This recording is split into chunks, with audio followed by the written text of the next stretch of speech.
Hey guys, welcome back to another episode of Reactor 4, the podcast where we talk about the conspiracies and whispers of Chernobyl. In this episode, we will be talking about the Russian woodpecker. On as a guest, we will have Derek Terry. Hey, thanks for the introduction. Like you said, I'm Derek Terry, and I'm here to talk about Woody the Woodpecker. No, sorry, my notes. The Russian woodpecker. Sorry about that. This is about. Hold on. Is it Chernobyl or Chernobyl? I pronounce it Chernobyl. Okay. All right. So I'm going to pronounce it like you because you're the expert. So, all right. Tell me about this. Is it Duga? Duga? I pronounce it Duga. Duga? I don't really know the full pronunciation of it. Okay. All right. Hit me. So, this theory, there was a documentary about it called The Russian Woodpecker. It suggests that the Chernobyl disaster was not an accident, but a deliberate act or cover-up. Oh, really? I would believe that in a heartbeat. So yeah, not just because it's Russia, but just like governments in general. I feel like do stuff like that a lot. Yeah. It's connected to the Duga radar or Duga radar. Yeah, I did look it up. It does seem like it is Duga. Yeah. So it refers to an arc or a curve, I guess, in Russia or like in Russian.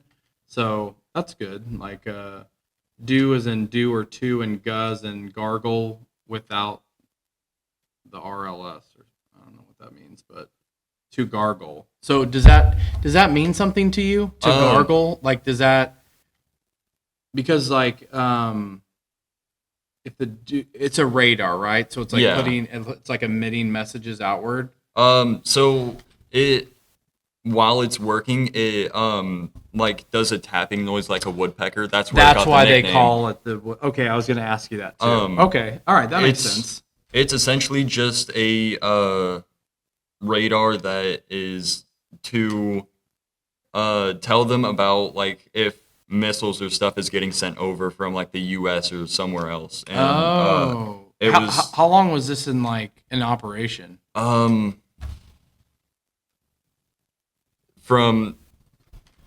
1976 to 1989. Okay, all right, so quite a bit. So that was like, what was a Cold War? I mean, some people consider us still to be in Cold War with Russia.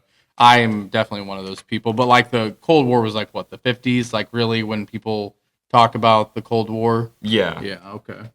So this is quite a bit after that. Huh. Yeah. It was also part of the Soviet missile alert. Okay, so like the ICBMs or whatever, like to detect the ICBMs, which are intercontinental ballistic missiles. Yeah. Interesting. But my question is, could they have used the reactor meltdown as a cover-up for a weakness in the system? That is a good question, and we'll answer that right after a sponsor from our message. Do you like fighting or MMA? If so, go check out this podcast called Fightcast. The guy running it, he's a great guy, and he's very interesting. I think you guys will like him. Go check him out. Now, on to our podcast. So, response to would they use the meltdown as almost a cover for like a weakness in the system? Absolutely. I don't know. That's a really big response. You know what I'm saying? Like a overreaction. So what do you think? I'm assuming, do you think that it was a cover up? I mean, I think it was a cover up, but not for a weakness in the system. But if it was, obviously that would have been a pretty mild over exaggeration for it. Yeah. What are your thoughts on it though?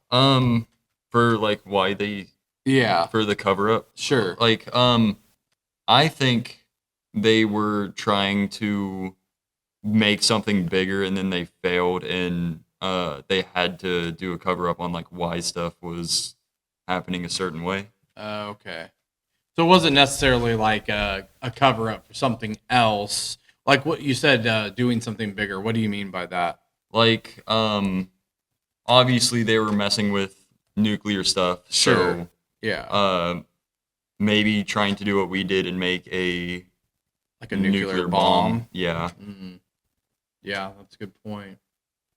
So it was like Chernobyl in general was just a I should kind of specify. Chernobyl is the like town the reactor was in. sure, sure. Okay, okay. So the reactor, yeah, and like so no one's allowed to live there anymore. Yeah, it was. I'm sorry if I pronounce this wrong, but it was Chernobyl and the surrounding town of Yeah. Pripyat. Oh, I okay. think that's what it's called. Uh-huh. Um, they were evacuated, but I think the surrounding town they're allowed back into it. Oh, really? They might be able to be back in it. I don't know for sure. Yeah, the last time I was looking at it was like you had to wait so many years. Yeah. You know. Which actually, fun fact, there is a fungus in there that's eating the radioactivity. Oh, I read. Did that just come out like within the last couple of years? I think so. Yeah, that is interesting. That's some like yeah, so it could like be habitable Yeah. like sooner. But then what do you yeah, someone has to be studying that fungus. I know we're getting off topic a little bit, but Yeah. that's an interesting um I guess reaction, you know, Yeah. to what that happened. In your like research of did you like so like one of the conspiracy theories I guess is that like the CIA or the KGB were the ones who are the ones that sabotaged it. Yeah. Um.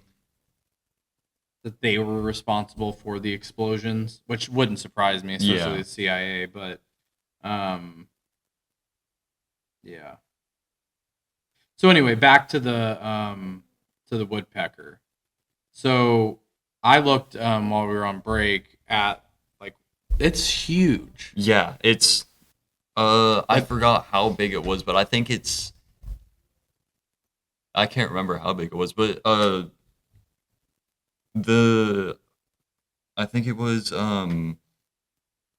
like it had an abbreviation like OT. Wait, was it? Yeah, OTH, over the horizon.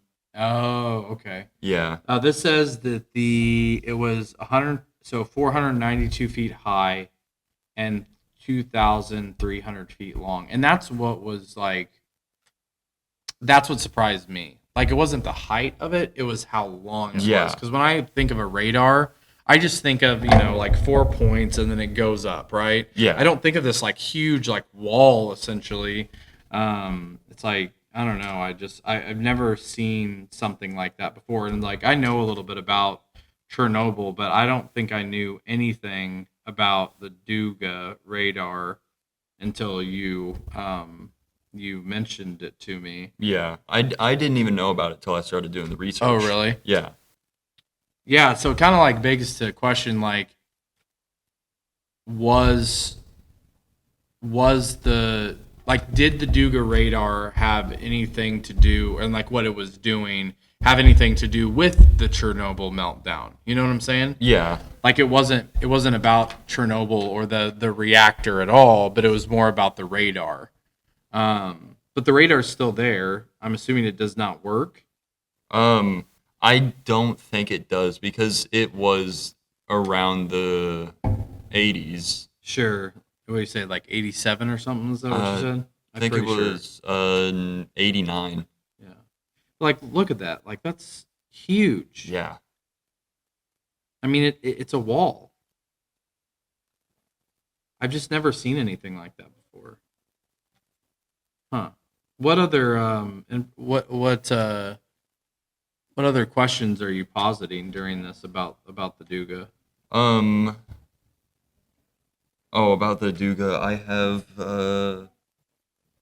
I think that was the only question I had about the Duga. The rest is just about like cover up Of the actual. of the actual meltdown. Mm. One question that I really thought of that I liked that I thought of was say they did fake it, or like you were the person who was going to fake it. How do you think you would do that? Like, what would the plan be? Ooh, like the actual meltdown itself, Like, or like the. yeah, the actual meltdown. I would probably get people who had some like background in nuclear science, Yeah, but they were kind of incompetent. You know what I'm saying? So it's like you could still pass it off as like, so like let's say that I'm like hiring people, and I'm not hiring the best scientists, or I'm assuming that's what they were called working there, scientists, or yeah, I think so. like engineers or whatever. But I'm hiring people that are in the field, but like on the bottom of the barrel, Yeah, so that I could still kind of claim that that I didn't have anything to do with it, yeah. and then So just claim the incompetence of others, if that makes sense. yeah, so basically just getting the lowest people you can, and then going through with the plan and just blaming it on them. Pretty much, or like just sitting back and waiting because that because it's like obviously I've never worked at a nuclear site before, Yeah, but I'm sure that the schematics and the science and everything is very particular. Like I watched the show, like the fictionalized version of it, and there's just so many moving parts, and if the I don't know, is it sweat? Is it like they call it like sweating? You know how like something that's like a nuclear reactor, like it has to have like a certain amount of like air supply or whatever. It yeah, has to be a certain temperature. Um, yeah, like you could go through with a plan, or your plan is hiring just incompetent people, knowing that at some point they're going to make a mistake that causes a catastrophe. yeah, Yeah, I think that would probably be the easiest way to at least like stand back and claim um, whoever it was, or even if it was a full on government, like, we didn't have anything to do with this. yeah. Because I think when they started using the actual power plant, they weren't using that much energy from it, so they weren't pushing it as hard. But then, like closer to the years that the meltdown happened, Hmm. they started going to the absolute max that they can, trying to get more power and stuff out of it. That's right. I do remember that was like maybe episode one of the show. Was like they were kind of like, yeah, put like you said, pushing it to the max, and it wasn't stable enough to do that. Yeah, Um, and weren't they? Correct me if I'm wrong, but weren't they trying to like rush things too? yeah, they were. Yeah, those Russians always rushing around. But yeah, like they were. But seriously, they were trying to. Yeah, because I imagine it kind of like starts off as like a science experiment where like, okay, let's see if we can do this, and then once you realize you can do it, they're like, oh, we can either save a lot of money from this or make a lot of money from this. So then it becomes something else that it never really was before, if that makes sense. Yeah, And then there are people that are coming in there that don't have anything to do with the initial science of it, and all they're doing is all they care about is like production. Like yeah. we need to produce more of this, whatever it is. Because what were they using it for actually? Like what were they using the nuclear plant for? Um, I personally don't know what they were using it for. Uh, Some people think they were just using it for their energy for the surrounding towns, okay, which seems somewhat reasonable. sure, But they were, but it seems like a pretty big risk. You know what I'm saying? yeah, Like why not go with like a dam, or like Because we had dams at that point in time. I won't say like wind technology like we have now, because they didn't have that back then. Yeah.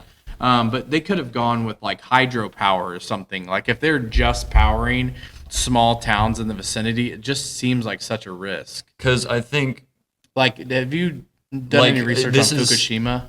No, I haven't. But this is kind of off topic. But I think it's the Amsterdam. When was that being made? Oh man, It might have been around the same time. I think it was. Are you talking about the Amsterdam like power plant or like the nuclear plant?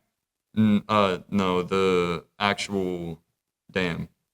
Oh, the Amsterdam. Yeah. Got it. But they used most of that for the power supply off of it, and it was. Oh, interesting. I'm trying to remember when it was being made. Yeah, I don't know. Let me check real quick. Because when they were making it, they also put in the stuff for.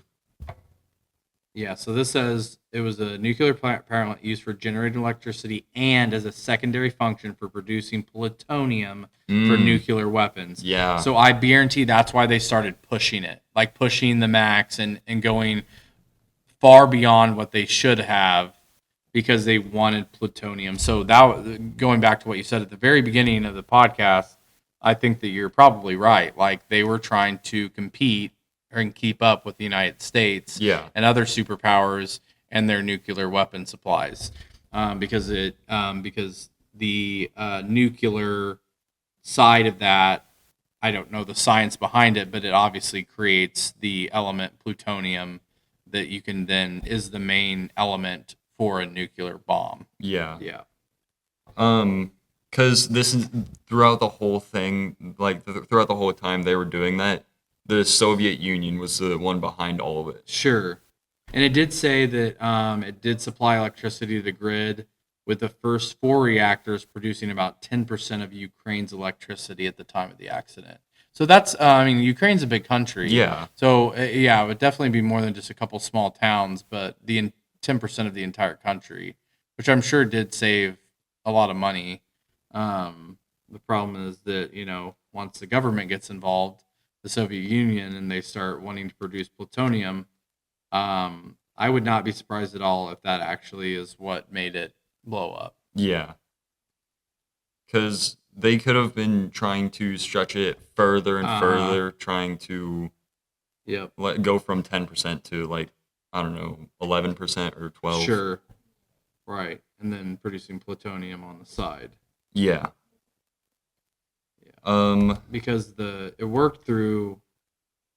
So the reactor used enriched uranium dioxide fuel, which was surrounded by graphite blocks that served as the moderator to slow down neutrons and sustain the nuclear reaction. Then, like I was talking about, water flowed through the reactor to cool it and create steam, and that's what you see kind of coming out of the stacks at those nuclear reactors. And then the steam then drove down turbines, which powered generators to produce electricity. So it's like, it's not even the beginning of what you need. It's not even creating electricity. It has to do this, to do this, to do this, to then create the electricity. Yeah. It's like, why not just produce steam to then create electricity, So, interesting. The next question I have is, why do you think it took the government so long to evacuate or tell people about the disaster? I think that they were scared. I really do. Yeah. I think the people in charge were really scared, and they knew not only what it would mean on a local level, but a global level, Yeah. And I think that they wanted to try to sweep it under the rug as much as they could. Like, oh, this isn't as big of a deal as you might think.